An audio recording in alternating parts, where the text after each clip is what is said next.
Push that rock with Simpson Math. An example of implicit differentiation. So clearly this is not a well-defined implicit function where y is all by itself and equals to some rule with an input x. So we'll use implicit differentiation to try to find dy dx. So the instructions here are find the derivative of y with respect to x, dy dx. Okay, so here we will take the derivative of both sides of the equation with respect to x, because we're told to find the derivative with respect to x. And that's pretty easy to do here. We have the power rule to x. We have the fact that this is a flat line, so the slope is 0. That goes away. On the other side, though, we have these y's, and we're doing things with respect to x. So we have to be careful. So be careful and just kind of say, okay, we're going to take derivative of this. We can bust up sums, and we're going to take the derivative of this. And we're going to do it with respect to x. Here, it's not too difficult. You just got to remember the chain rule.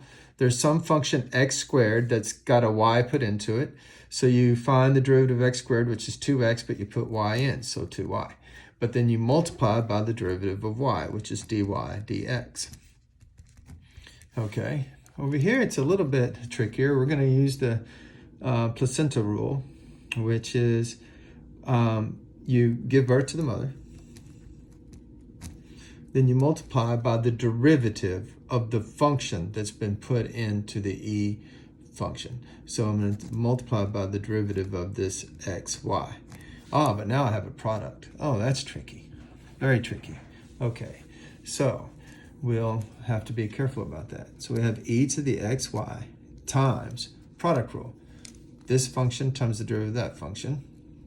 So x times the derivative of y. Well, the derivative of y is just dy dx. Okay, that was easy. Plus y times the derivative of x. Well, that's just 1. So that was easy. So that turned out to not be so bad. And then we have this plus 2y dy dx equals 2x. Now what we want to do is untangle all the dy dx's. We want them by themselves. So right now this dy dx is kind of tangled by this, so I'll distribute. So we have e to the xy times x times dy dx. So I want this times the first term, and then this times the second term. So that gives me a plus e to the xy times y. I can forget the 1. Plus the 2y dy dx equals 2x. Okay, so far so good. Now we want all the dy dx's on the same side.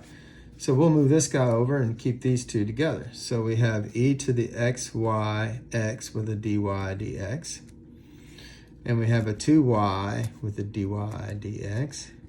And we get 2x minus e to the xy times y. Now, how are we going to isolate dy dx? You guessed it, we're going to factor. Factoring is super powerful in mathematics. So we get e to the xy times x when we factor out this dy dx, and then we get 2y.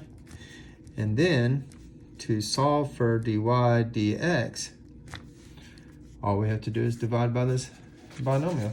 So we have dy dx is 2x minus e to the xy times y divided by e to the xy times x plus 2y.